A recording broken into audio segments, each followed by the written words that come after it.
Apa-apa sing luwih tuwa kuwi mesti pinter. Pinter. Heeh, iki lho.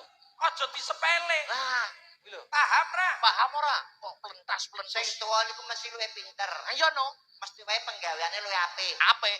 Sing enom elek. Elek. Niku mung pasti. Pasti rumus. Sing tuwa luwih Apik. sing enom luwih. Elek. Kula tak takon nggih. Takono sing angel pisan eman-eman nek utekku nek mikir. Lah. Oh, nganti tak takoni Rasul leno pangendamu sabetake siti bantolan biar padaku kok. Iki ngomong apa?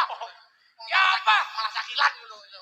Urung ayo metu bambangan sakil. Lah ya. Tuwa luwih Apik. Pinter. Apik.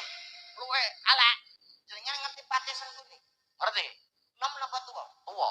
Nek Puntadewa Enom. api ndi sengguni kali Puntadewa? Ya Puntadewa. Lah ngono jarne api sing tuwa sampeyan jane ngerti wayang ora, Jawab ngap-lungo. Ya, krek abang iki kok goblok ta aku.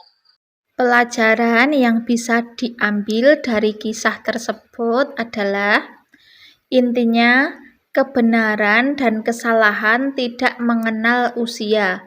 Keduanya adalah hasil dari penalaran, bukti, dan konteks yang bisa dimiliki oleh siapa saja, tua maupun muda.